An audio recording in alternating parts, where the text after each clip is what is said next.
하나님을 믿는 이유는 그분이 나와 같이 아들을 잃어본 아픔을 아시기 때문입니다. 네, 내가 하나님을 믿는 이유는 그분이 나와 같이 아들을 잃어본 아픔을 아시기 때문입니다. 라는 제목으로 말씀 나누도록 하겠습니다. 살아가다 보면 억울할 때가 참 많이 있습니다. 저는 억울한 일을 떠올려 보면은 그게 왜 그렇게 억울했는지는 모르겠는데 항상 그 캠퍼스 사역했을 때가 떠오릅니다. 캠퍼스를 담당하고 캠퍼스 사역할 때 저희 교회 캠퍼스 동아리가 있었어요. 동아리 방이 5층에 있었습니다. 엘리베이터가 없던 5층. 근데 학교 축제 때 뭐라도 팔아보겠다고 그 수익을 내서 선교지 헌금을 보내보겠다고 엘리베이터도 없는 그 건물에 아침부터 우리 동아리 섬기는 우리 청년들과 냉장고랑 물품을 땀을 흘려가면서 뻘뻘 다 옮겼습니다. 5층까지 다 옮기고 나서 한숨 돌리고 땀을 식히고 있는데 이렇게 소리가 들리는 거예요. 준비 하나도 안 하고 놀고 있네. 누군지는 제가 잘 기억이 안 나는데 그 말이 가슴에 꽂힌 거예요. 그러니까 저희가 일할 때는 없었고 이미 다 옮겨놨을 때 누군가 와서 딱 한마디 던진 거죠. 저는 그게 가슴에 꽂혀서 억울한 일 하면은 항상 가장 떠오르는 일 중에 하나입니다. 여러분, 우리가 상처받는 것 중에 하나가 내 상황과 여건을 모르면서 무심코 다른 사람이 말할 때 그게 상처가 되고 그게 아픔이 되는 것이죠. 내가 했던 과정을 모르면서 너무 쉽게 하는 말, 너무 쉽게 하는 행동들이 아픔을 준다라는 것이죠. 청소년들에게는 특히 입시생들에게 그럴 것 같은데 숱이 떨어질 때 부모님들의 한마디 이런 거 있잖아요. 숱이 괜히 넣었네. 저도 한번 부모님께 당한 적이 있는데 그냥 수고했다, 고생했다 해주면 얼마나 좋아요. 그러면 꼭 한마디 덧붙이세요. 그러니까 공부를 좀 열심히 하지. 그럼 누가 열심히 해야 된다는 거 몰라서 안 한 겁니까? 이 시대 그리고 주변에서는 그렇게 여러 이야기들을 우리에게 할 때가 많이 있다라는 거죠. 알지도 못하면서 이런 말 저런 말 하면서 우리에게 상처 주고 힘들게 할 때가 많이 있다라는 겁니다. 그러나 우리의 모든 것을 다 아시는 주님이 계시기에 오늘 이 밤에 그 주님의 위로가 우리 가운데 있었으면 좋겠습니다. 오늘 말씀은 맹인이 눈을 뜬 사건입니다. 이 사건의 이야기가 알지도 못하면서 누군가가 우리에게 자꾸 상처 주는 말, 상처 주는 행동들, 그래서 아팠다면, 그래서 좀 힘들었다면 치유되고 회복되는 이 시간 되었으면 좋겠습니다.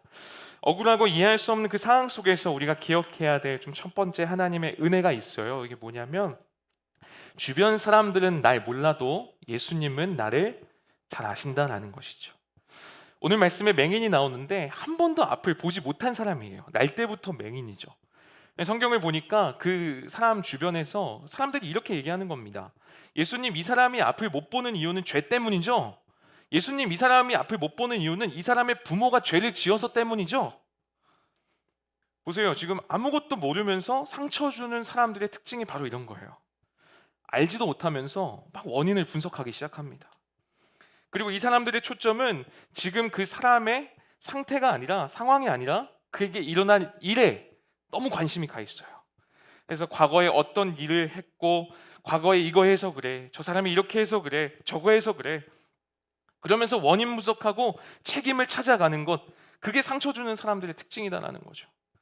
신기한 건 예수님은 전혀 다르게 말씀하시고 전혀 다르게 행동하시는 걸 볼 수가 있습니다. 여러 사람들은 죄 때문이다, 뭐 때문이다 얘기하고 있는데 예수님은 죄 때문이 아니다라고 말씀하세요.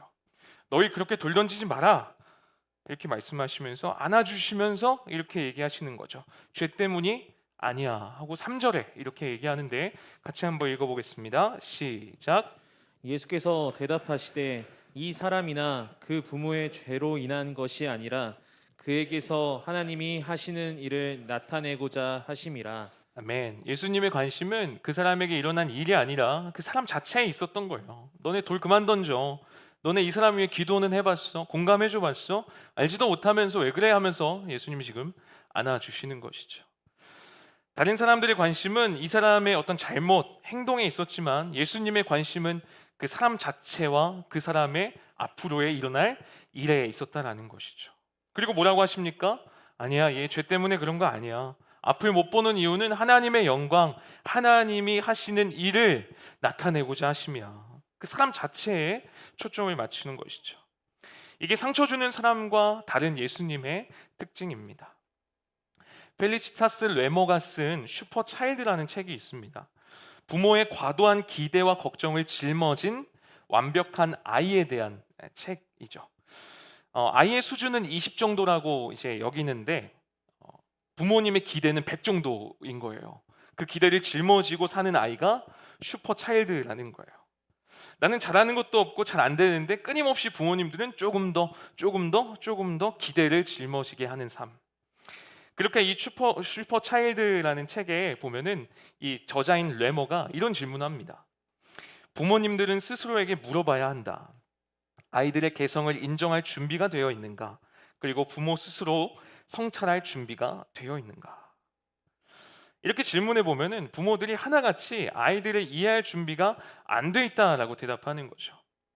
우리 또한 누군가를 안다, 우리 자녀를 안다라고 이야기할 때 단순히 나는 너에 대해서 알아, 너에게 일어난 일이 뭔지 알아, 이 정도가 아니라 우리가 안다라는 건 뭐가 되어야 되냐면 내가 서 있는 이 삶, 내가 살아왔던 이 삶, 내 삶의 이 기반, 나의 자리, 이 모습, 나의 모습을 버리고 그 사람에게로 갈 때, 그 자리에 갈 때 안다라고 이야기할 수 있는 것이죠. 근데 누구보다도 가까운 부모님들, 가족들조차도 서로를 안다라고 자신 있게 이야기하기가 쉽지가 않아요. 서로를 다 이해한다라고 얘기하기가 쉽지 않습니다. 여러분, 그렇다는 것은 피 한 방울 섞이지 않은 이 시대 속에서 그 많은 사람들이 나를 알기가 참 어렵다라는 거죠. 왜 사람들은 다 알아주지 못할까요? 왜 이해하지 못할까요? 자신의 자리를 버리고 나에게 오기 어렵기 때문에 그렇습니다. 자신의 기반, 자신의 틀, 자신이 갖고 있는 그 사고를 다 깨버리고 뒤로 하기가 너무 어려운 거예요. 그래서 상대방을 있는 그대로, 그 모습 그대로 내가 다가가서 사랑하기가 너무 어려운 겁니다. 그래서 상대방이 이렇게 됐으면 좋겠다라는 기대를 갖고 어떤 것을 원할 때 대부분이 어떻게 행동하냐면 자신의 모습은 바꾸지 않아요. 자신의 위치는 바꾸지 않습니다. 여전히 나는 여기 서 있고 내가 글로 가지 않고 상대방 그리고 우리 자녀들을 내가 있는 쪽으로 데려와요. 그리고 무조건 이해시키려고 합니다. 그리고 나서 내가 너를 안다라고 표현해요. 내가 너를 이해한다라고 표현합니다. 여러분 생각해 보세요. 진짜 부모님들이 그렇게 이해하고 안다면 왜 아이들이 그렇게 방황하고 집에 있기는 한데 집에서 사랑을 전혀 느끼지 못하고 왜 외롭다 느끼는 걸까요? 자신의 틀을 완전히 깨버리고 내 쪽으로 다시 다가와주고 내 쪽으로 눈 맞춰서 자신의 모습을 버리고 맞춰줘야 되는데 그냥 자기 스타일대로 막 휘둘러 버리고 이렇게 해야 돼 저렇게 해야 돼 해버리니까 라떼는 말이야 하면서 막 라떼를 시전하는 거죠. 그러니까 전혀 공감이 안 되고 전혀 안다라고 이야기할 수가 없는 거예요. 자신의 틀로 자신의 기반으로 상대방을 대하니까요. 우리 또한 상대방을 대할 때 어떻게 대하고 있습니까? 가까운 이들을 대할 때 어떻게 대하고 계십니까? 이럴 때가 참 많아요. 내 모습, 내 기준, 내 판단으로. 그러다 보니까 나는 최선을 다해서 그 사람에게 다가간다, 최선을 다해서 그 사람을 사랑한다라고 여기지만 나는 그 사람을 이해해라고 얘기하지만 상대방은 여전히 또 상처받기도 하고 여전히 또 오해하기도 한다는 겁니다. 여러분, 그런 면에서 예수님은 어떠십니까? 예수님은 성경에서 우리를 안다라고 표현하세요. 정확하게 우리를 안다라고 표현하세요. 오늘 본문에 야 너네 알지도 못하면서 상처 주지 마, 돌 던지지 마. 왜 맹인에게 있는 그 현장, 예수님이 왜 거기 계셨을까요? 오늘 본문 9장 이전에 8장의 말씀을 좀 봐야 되는데 8장 58절을 먼저 같이 읽어보겠습니다. 시작. 예수께서 이르시되 진실로 진실로 너희에게 이르노니 아브라함이 나기 전부터 내가 있느니라 하시니. 네, 아멘. 이게 무슨 말입니까? 이스라엘의 조상격으로 여겨지는 아브라함이 태어나기 전부터 예수님이 계셨다라는 말씀이세요. 그 말은 지금 이 핍박받는 이 맹인이 태어나기 전부터 예수님은 이미 아셨고 태어날 때 이미 아셨고 지금까지 얼마나 힘들었을지 예수님은 어떻게 살아왔는지 앞으로 어떻게 살아갈지도 다 아시는 분이라는 거예요. 누가 날 알아주겠어? 날 알아주는 일 하나도 없어요 라고 이야기할 수 있습니다. 맞아요. 누가 공감해 주겠습니까? 누가 그 마음 다 알겠습니까? 누가 밤마다 눈물 짓는 내 마음 다 알겠어요? 하나도 없죠. 누가 다 그 사람의 마음과 상황을 다 헤아리고 이해할 수 있겠습니까? 그런데 딱 한 분, 딱 한 분 계시다는 것을 우리는 기억해야 됩니다. 누구죠? 예수님이요. 예수님은 나를 아세요. 예수님은 우리를 아십니다. 예수님은 나를 너무나도 잘 아시는 분이세요. 오죽했으면 그 하늘 보좌를 버리고 내가 있는 이 땅으로 오셨다니까요. 왜요? 우리를 더 아시기 위해서, 나를 정말로 이해하시기 위해서 자기를 버리고 자신의 틀을 깨버리고 우리가 있는 그 자리로 오셨다라는 거예요. 여러분, 그리고 예수님이 어떻게 하셨습니까? 왜 고통당하세요? 내가 겪는 그 고통과 내가 겪는 그 어려움과 내가 겪을 수밖에 없는 그 버려짐과 눈물과 외로움을 기꺼이 예수님은 다 겪으십니다. 왜요? 여러분, 그 최고봉이 무엇입니까? 십자가 아니겠어요? 가장 친절했던, 가장 함께했던, 가장 사랑했던 제자들로부터 완전히 버림받는 그 자리. 왜 그렇게 고통스러운 그 모든 아픔들을 예수님이 다 짊어지셨어야 했습니까? 내가 너를 안다. 이거 한마디 하시려고요. 예수님의 이 마음이 히브리서 2장 18절에 이렇게 정리가 됩니다. 같이 한번 읽어볼까요? 시작. 그가 시험을 받아 고난을 당하셨은즉 시험 받는 자들을 능히 도우실 수 있느니라. 내가 이런 상황인 거, 이런 마음인 거 누가 알겠어? 아무도 나를 몰라줄 거야. 그렇게 아파하고 눈물 짓는 우리의 눈물을 싹 들어가게 하는 말씀이 바로 이 말씀인 거예요. 시험 받는 자들을 능히 도우실 수 있느니라. 왜요? 이미 다 겪으셨어요. 이미 다 아시기 때문이에요. 그가 친히 시험을 받으셨고 고난을 이미 다 당하셨기 때문이에요. 사랑하는 여러분, 내가 힘들고 내가 고민하고 있고 내가 아프고 눈물 흘리는 거 여러분 누가 다 알겠습니까? 그럴 때 여러분 기억하십시오. 예수님 말씀하시는 거예요. 내가 알아. 내가 알아. 너 눈물 짓는 거 내가 알아. 내가 다 알아. 나를 위해 고난당하신 예수님께서 그렇게 이해해 주시며 공감해 주시며 우리에게 위로해 주신다는 것이죠. 사랑하는 여러분, 이미 예전부터 계셨던 주님께서 여러분의 지금 심정을 가장 잘 아는 줄로 믿으시기 바랍니다.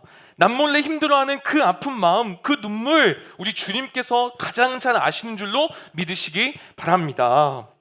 여러분, 시간을 뚫고라는 찬양, 낮은 곳으로라는 찬양 등으로 이제 많이 활동했던 위러브라는 팀이 있어요. 그 팀에 김강현 형제님이 계신데 이분이 작사 작곡을 하세요. 이분이 2014년도에 신학교에 입학해서 뜨거운 마음으로 지내는 중에 세월호 사건이 발생하게 됩니다. 이분이 이제 세월호 사건을 보면서 자신의 신앙이 완전 무너지더래요. 하나님 어디 계신 거지? 마음이 막 피폐해지고 막 방황하기 시작했습니다. 그렇게 한참 이 사람이 방황하던 도중에 한 현수막에 적힌 글을 보게 되었는데 세월호 때 자녀를 잃은 부모님의 고백이었답니다. 이렇게 적혀 있었다고 해요. 내가 하나님을 믿는 이유는 그분이 나와 같이 아들을 잃어본 아픔을 아시기 때문입니다. 그 뒤로부터 이 형제님이 하나님은 무관심한 분이 아니구나. 하나님은 우리보다도 훨씬 더 아프시고 훨씬 더 그 고통 가운데 계셨던 그분께서 우리의 모든 고통과 상황을 공감하시는 분이시구나. 그 마음을 담아서 만든 곡이 우리가 고백했던 공감하시네라는 곡입니다. 오나기는 오늘 이 시간, 오늘 이 밤에 그냥 괜찮다, 잘 될 거야 라는 정도의 위로가 아니라 예수님이 친히 보여주셔서 그 십자가의 흔적으로 여러분에게 다가가시고 안아주시며 다 안다 공감해 주시는 그 위로와 은혜가 우리 가운데 넘치기를 주님의 이름으로 축복합니다. 그런가 하면 우리가 또 두 번째로 기억해야 될 것이 있습니다. 내 뜻보다 크신 주님의 계획이 있다라는 거예요. 내 뜻보다 크신 주님의 계획이 있다라는 거죠. 여러분, 프랑스가 베트남을 이제 식민 지배할 때 쥐가 하도 많으니까 사람들이 계획을 하나 세웁니다. 쥐를 잡아올 때마다 돈을 주겠다. 그렇게 하니까 사람들이 많이 쥐를 잡아온 거예요. 근데 몇 개월이 지나자 더 큰 문제가 생겼어요. 뭐였냐면 이 베트남 사람들이 쥐를 이렇게 농장처럼 사육하기 시작한 거죠. 돈이 되니까 포상금 받으려고 오히려 쥐를 더 키워낸 거죠. 문제가 해결이 안 된 겁니다.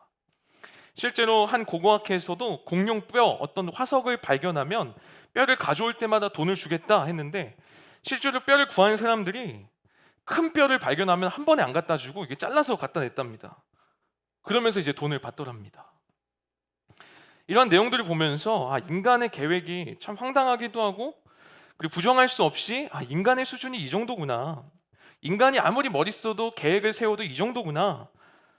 이거를 좀 느끼게 돼요. 우리는 그런 생각합니다. 계획을 멋지게 세우면 그래 이거야 이렇게 하면 돼 라고 계획해 가지만 상당히 불완전한 게 우리의 수준인 거죠. 어떤 일을 하고 어떤 일을 계획해 갈 때 이대로만 되면 좋겠다라고 싶지만 결정적인 순간에 또 삐끗하는 게 인간의 계획입니다. 그런데 여러분 이와 다르게 절대로 망하지 않는 계획이 있어요. 결코 무너지지 않는 계획이 있는데 그게 바로 우리 주님이 갖고 계신 하나님의 계획입니다. 여러분 하나님께서는 우리의 모든 인생을 한눈에 다 보시고 아시고 그렇게 계획하셨기 때문에 실패할래야 실패할 수가 없는 계획이에요. 오늘 하나님의 계획이 이 말씀 가운데 발견이 됩니다. 예수님께서는 오늘 등장하는 맹인의 눈을 뜨게 하시는데 평소랑은 좀 다르게 하세요. 어떻게 하시죠? 본문에 보니까 침을 뱉어서 진흙을 이기고 눈에 바르게 하세요. 예쁘게 이렇게 아이패치 이렇게 하는 거죠. 그리고 실로암에 가서 씻으라고 하세요. 좀 이상하지 않아요? 눈 안 그래도 안 보이는 사람 또 가리고 나서 실로암에 가서 씻으래요. 가능합니까 이거? 눈에 붙이고 이제 앞도 안 보이는 사람한테 찾아가라고 하세요. 좀 잔인해 보이는데 이게 왜 희한하냐면 예수님이 이전에 맹인이나 병자를 고칠 때는 어떻게 하셨어요? 낫기를 원하느냐? 예, 낫기를 원합니다. 나았다 가라. 이 정도였는데 너무 다른 거예요. 왜 그런 거예요? 왜 갑자기 아이패치 붙여주고 실로암 찾아가라는 겁니까? 말씀 가운데 느껴진 주님의 마음이 저는 이런 거라고 생각이 돼요. 예수님이 갖고 계셨던 마음과 그 계획은 뭐였냐면 그 사람이 거린이잖아요. 거지였잖아요. 그저 눈뜬 거지가 되지 않기를 원하셨던 거예요. 늘 맹인으로 구걸하던 사람이 그 사람이 딱 앉아있던 채로 눈만 딱 뜬다면 어떻게 될까요? 그 사람은 여전히 구걸하는 인생이고 그 사람은 그 자리에서 눈만 뜬 거예요. 삶이 바뀐 게 없어요. 바뀐 거라고는 여전히 거진데 눈만 뜬 거밖에 없는 거죠. 그런데 예수님이 갖고 계셨던 아이패치까지 막 발라가면서 실로암까지 가게 하시는 그 예수님의 의도와 그 뜻이 뭐냐면 실로암을 찾아가면서 너의 그 자리, 평생 앉아있던 그 초라함의 자리, 구걸하던 그 자리에서 일어나라는 겁니다. 그 초라함의 자리를 벗어나고 이제 그 자리를 끝내버리라는 겁니다.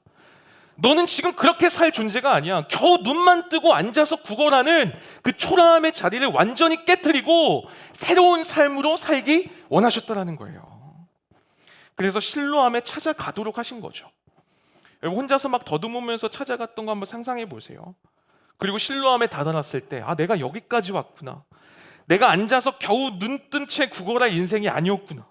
눈이 보이지 않고 앞이 깜깜할 때 실로암까지 갈 수 있는 그 인생으로 주님 나를 부르셨구나. 이전과 다른 인생으로 나를 초대하셨구나. 이전에 여전히 구걸하던 그 거린 인생을 깨트려 버렸다라는 거예요.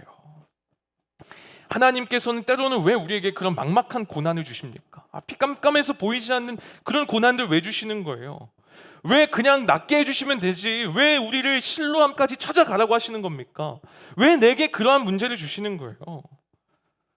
여러분 하나님이 갖고 계신 계획은 내가 내 삶 가운데 그저 눈만 뜨고 앉아서 구걸하는 거지의 생활 그거 끝내기 원하시는 거예요.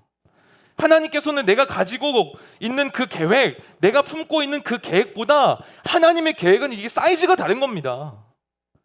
그래서 인정해야 될 거는 뭐냐면 자꾸만 우리는 하나님께 내 사이즈를 요구합니다. 내 생각대로 주님 이거면 충분해요. 전 이렇게 해주세요. 이게 좋아요. 이거 행복해요. 우린 그럴 수 있어요. 근데 우리가 그렇게 바라는 거 결국 주님 앞에 뭐예요? 그냥 눈뜬 거지의 모습 아닙니까? 그냥 그 정도로 주저앉고 싶은 거 아닙니까? 하나님은 우리를 그 자리에 두기 원치 않으시는 겁니다.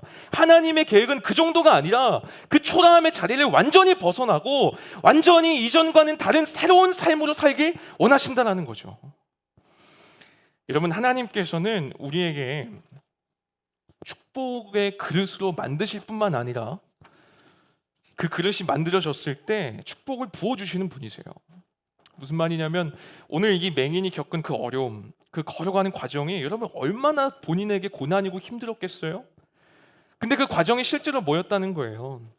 이전과 똑같이 더 이상 앉아서 구걸하는 거지의 삶이 아니라 새롭게 시작되는 그 새로운 그릇을 만드는 과정이었다라는 거죠. 그 다음 어떻게 됩니까? 이 맹인을 축복해 주십니다. 눈을 뜬 다음에 요한복음 9장 그 뒷부분을 계속 쭉 보시다 보면 이 사람의 회당뿐만 아니라 이 사람으로 인해서 온 사람과 말이 뒤집어져요. 난리가 납니다. 본래 그 사람의 계획대로라면, 그 사람의 꿈의 사이즈라면 어떤 사람이어야 돼요? 그냥 눈만 뜬 거지로 평생 살았어야 돼요. 근데 전혀 다른 하나님의 계획이 그 가운데 개입되고 그 가운데 그 계획이 쫙 펼쳐지니까 어떻게 됩니까? 이 사람을 통해서 예수님이 어떤 분인지 선포됩니다. 이 사람을 통해서 예수님이 어떤 분인지 증거될 뿐만 아니라 예수님의 제자다라는 그 기록이 이에게 남게 된다는 것이죠. 사랑하는 여러분, 때로는 우리의 삶이 정말 이해가 되지 않고 정말 받아들이기 어려운, 내가 갖고 있는 계획이 완전히 무너진 것 같은 그럴 때 있어요. 그러나 여러분 분명히 기억하십시오. 내가 가진 그 계획보다 주님 가진 그 계획이 더 완전하고 더 큰 줄로 믿으시기 바랍니다. 여러분 나무 중에 조경에 쓰이는 나무가 있습니다. 나무 그 조경 아시죠? 그 조금 비싼 고깃집 같은 데 가면 물레방아 이렇게 돌고 있고 물이 있고 이제 돌멩이 있고 어떤 이렇게 된 나무. 그 조경 나무들은요 심을 때 그냥 옮겨 심으면 죽는다고 해요. 이 나무를 심기 전에 오래전부터 나무를 뽑아서 그 잔 가지를 좀 잘라야 된대요. 그러면 이 나무가 그때는 뭐 아플지 모르지만 처음에 뿌리가 이게 잘리니까 비실거린대요. 뿌리 돌림이라는 작업이라고 하는데, 그러다가 시간이 지나서 그 잘린 자리에 튼튼한 뿌리가 이제 내린답니다. 그리고 그 뒤에 조경용으로 있어야 될 자리로 딱 옮겨 심는다라는 거죠. 보세요. 우리는 내가 원치 않고 내가 실로함 찾아가야 되고 이거 어떻게 막막하게 느껴지고 내가 왜 이러는지 도무지 알 수 없는 그 삶으로 인해서 힘들 수 있습니다. 근데 여러분 이렇게 생각해 보세요. 우리 주님께서는 지금 우리가 새로운 곳, 또 새로운 한 발짝의 성숙함 그 자리로 심기우기 전에 우리의 잔뿌리 지금 잘라내고 계시는 거예요. 너 겨우 이 자리에 있을 거 아니거든? 너 이대로는 안 돼. 그래서 고난으로 끝나는 것이 아니라 놀라운 하나님의 계획이 펼쳐지는 하나님의 그 개입과 손길인 줄로 믿으시기 바랍니다. 여러분 그저 우리 판단으로 우리 눈에 보이는 걸로 판단하지 마세요. 우리가 반드시 기억하고 인정해야 될 건 뭡니까? 하나님의 손이 내 손보다 훨씬 더 크다. 하나님의 계획이 내 계획보다 완전하다는 것. 그리고 그 하나님의 계획은 절대로 실패하지 않는다는 것.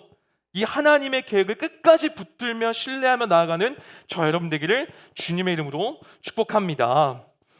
여기서 우리가 멈추지 말고 끝까지 추구해야 될 것이 있습니다. 뭐냐면 끝으로 예수 바람이 아니라 예수 방향으로 살아가야 된다는 거예요. 유대인의 탈무드에 보면은 그런 글이 있어요. 한 나그네가 길을 가는데 이제 힘이 너무 빠져서 더 이상 걸어가지 못해서 이제 누워 있었습니다. 그럴 때 마차가 한 대 지나갑니다. 근데 마부를 불러서 묻습니다. 여보시오, 여기서 예루살렘까지 얼마나 걸립니까? 몇 분이나 걸립니까? 마부가 얘기합니다. 30분이요. 그리고는 그 나그네가 힘들어서 그러니 마차 좀 타겠습니다 하고 타요. 타고 너무 힘들었는지 바로 잠듭니다. 잠들고 한 30분이 지나서 나그네는 잠에서 깨고 마부에게 물어봅니다. 여보시오, 몇 분이나 지났습니까? 예루살렘에는 다 왔나요? 근데 마부가 이렇게 대답해요. 예, 예루살렘은 여기서 1시간 정도 가야 됩니다. 이게 무슨 말이에요? 나그네는 반대로 간 거예요. 잘못된 방향으로 갔다라는 거죠. 우리가 삶을 살아가면서 제일 속기 쉬운 게 바로 이겁니다. 제일 속기 쉬운 게 뭐냐면 인생은 속도라는 거예요. 다른 이들과 끊임없이 비교하면서 다른 이들보다 뭔가 앞서고 다른 자녀들보다 우리 자녀가 좀 잘나면 조금 막 만족해하고 있다가 나보다도 더 앞선 이들, 나보다도 좀 괜찮은 이들이 있으면 또 패배감 느끼고 내 삶을 왜 이래 부족하다 느낀다라는 거죠. 그런데 여러분 인생의 성공을 가늠하는 것은 그러한 속도가 아니라 방향이다라는 것이죠. 앞서 가는 것이 중요한 것이 아니라 옳은 길로 가고 있는가, 옳은 곳으로 가는 것이 진짜 옳은 인생일 뿐만 아니라 그게 성공한 인생인 거죠. 예수께서 오늘 이 사람의 인생 가운데 이 맹인에게 일으키신 변화가 바로 이런 거예요. 우린 실로암하면 그냥 여기서 눈을 떴다. 그러니까 내 삶 가운데서도 어두움 가운데 눈이 떠지듯 놀라운 기적이 일어날 거야. 여러분, 진짜 핵심은 그게 아닙니다.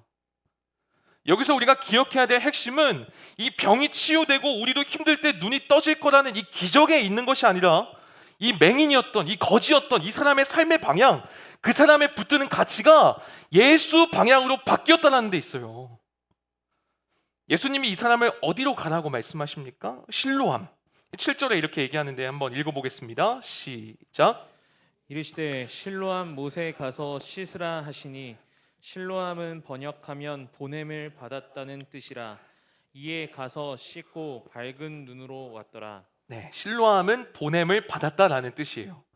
실로암 못에 신비한 물이 있던 게 아니에요. 그 물이 특별한 게 아닙니다. 이런 무한단물이라고 들어보셨어요? 그 물을 마시면 머리도 좋아지고 얼굴도 잘생겨지고 심지어는 고장난 전자기기 있으면 딱 뿌리면 작동되는 능력이 있는 이단에서 얘기하는 물이 있어요. 실로암은 그런 특별한 물에 능력이 있던 그런 게 아니었습니다. 이 맹인이 실로암에 가기만 했는데 왜 나은 겁니까? 여러분, 예수님이 요한복음에서 자신을 소개하는 것을 잘 봐야 되는데 거기에 힌트가 있어요. 예수님은 자신을 뭐라고 소개하냐면 하나님의 관계 속에서 이렇게 설명합니다. 나를 보내신 이의 뜻을 행한다. 나를 보내신 이의 뜻대로 한다. 나를 보내신 아버지께서 나를 보내신 예수님은 보냄을 받은 자예요. 실로암은 뭐라고요? 보냄을 받았다입니다. 여러분, 결국 오늘 본문은 맹인이 실로암에 갔기 때문에 그 물의 능력으로 눈을 뜬 게 아니라 진정한 실로암이신 하나님께서 보내신 자, 진정 보냄을 받은 예수님을 만났기 때문에 눈을 떴다라고 얘기하는 겁니다. 진짜 실로암이신 예수님을 지금 보여주고 있는 거예요. 여러분, 이 실로암이라는 물이요, 구약 때 이제 형성이 되는데 히스기야 왕이 본래 기온샘 이렇게 흘렀던 물이 있는데 그걸 방향을 바꿉니다. 예루살렘 쪽으로 방향을 바꾸어서 만들어진 연못이 실로암인 거예요. 밖에 흐르던 물을 안쪽으로 방향을 바꿔서 만들어진 물, 그게 실로암인 거죠. 여러분, 실로암 가운데 우리가 발견해야 되는 것은 뭐냐면 이 사람의 병이 나았다. 이것도 너무 중요한 메시지인데 더욱 기억해야 될 것은 이 사람의 방향이 진정한 실로암이신 예수님으로 인해 바뀌었구나. 이 사람의 가치가 돈이 아니라, 이 사람의 가치가 다른 것이 아니라 이제 예수 방향으로 바뀌었구나. 이게 진짜 성공이구나. 이걸 우리가 발견해야 된다는 겁니다. 그런데 우리가 보통 신앙생활 하면서까지 우리가 꿈꾸고 소망하는 건 뭡니까? 단순히 지금은 어렵고 힘들지만 고난이지만 실로암 만나서 우리도 눈 떠질 거야. 기적적으로 회복될 거야. 이 정도 생각합니다. 그런데 여러분, 신앙생활 하시면서 아시겠지만 그렇게 되지 않는 경우 많지 않으세요? 이 사람이 나를 힘들게 하는데 이 사람만 없이, 이 사람 없는 다른 곳으로 가면 난 괜찮아질 거야, 좋아질 거야. 아니요, 거기 갔는데 그런 사람 2명 있을 수도 있어요. 이 문제만 없으면 괜찮아질 거야, 곧 좋아질 거야. 아니에요, 더 큰 문제 만날 때 있다니까요. 우리는 자꾸만 어떤 것을 꿈꾸고 어떤 것을 소망하냐면 실로암을 보면서도 예수 방향이 아니라 자꾸만 꿈꾸는 게 예수 바람을 꿈꿔요. 금방 기적적으로 바람 불어서 난 괜찮아질 거야, 한 방에 끝날 수 있어, 이 기적과 능력의 바람이 나를 어떻게든 일으킬 거야. 아니에요, 여러분. 물론 그럴 수도 있지만 우리가 진짜 추구해야 될 것, 우리가 진짜 성공은 그 기적에 있는 게 아니다라는 거예요. 우리의 진짜 성공은 그 예수 바람에 있는 것이 아니라 예수 방향에 있음을 여러분 믿으시기 바랍니다. 힘든 상황 속에서, 그 고난의 상황 속에서 가장 앞서서 변화되어야 할 것은 우리의 삶이, 우리의 방향이 예수 방향으로 바뀌어야 되는 거예요.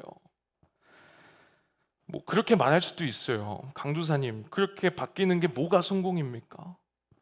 지금 내 상황은 하나도 안 바뀌는데요, 그게 무슨 소용입니까? 소용이 있습니다. 소용이 왜 없겠어요? 하나님의 관심은요, 여러분의 그 상황, 여러분의 그 환경에 있는 게 아니라 여러분 자신에게 있는데요.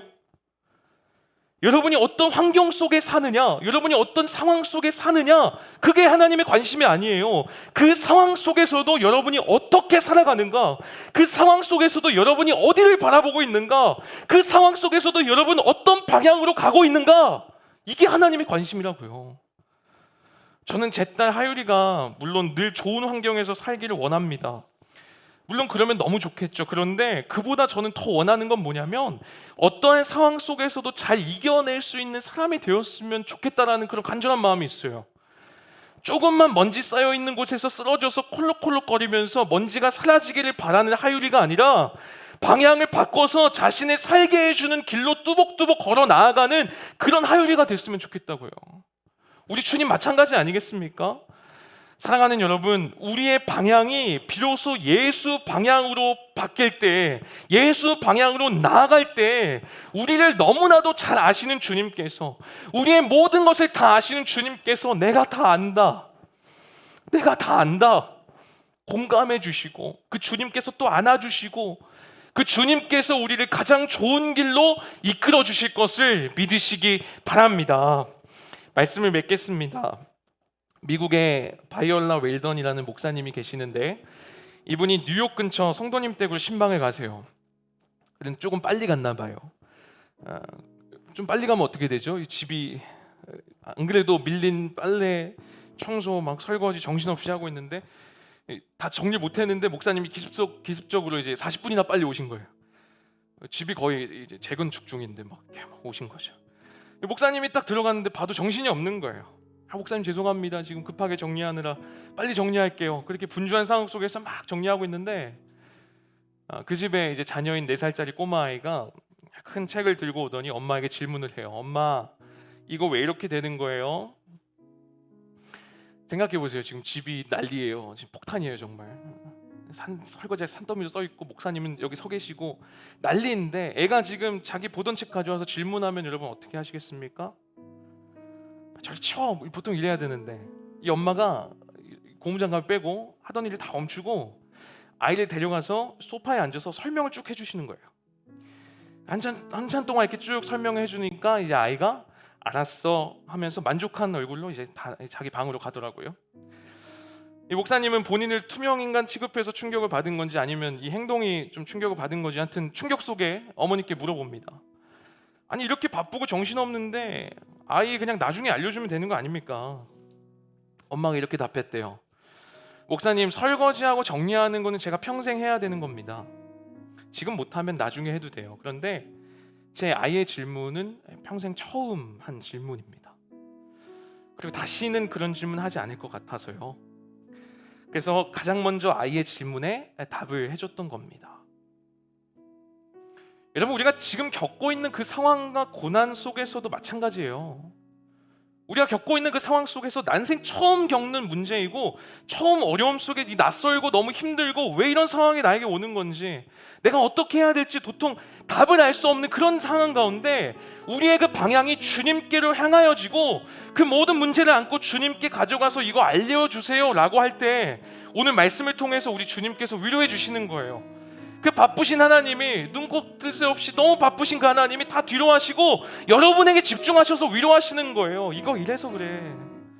다른 이들은 이렇다고 얘기하는데 아니야, 누구도 알아주지 않지만 이거 이래서 그래. 내가 다 알아.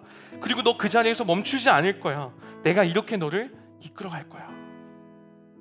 설명해 주시고 다시 짚어주시는 그 은혜가 오늘 이 밤에 우리 가운데 있었으면 좋겠습니다. 그러면 우리가 해야 될 건 무엇입니까? 예수의 그 바람, 어떤 기적을 기대하는 게 아니라, 그래서 그 자리에 그냥 주저앉아서 힘들어하는 것이 아니라 예수 방향으로 나아가야 된다는 것입니다. 그럴 때 우리의 이 모든 상황을 다 아시는 주님께서 안다라고 말씀하시는 그 주님의 위로를 만나게 될 것입니다.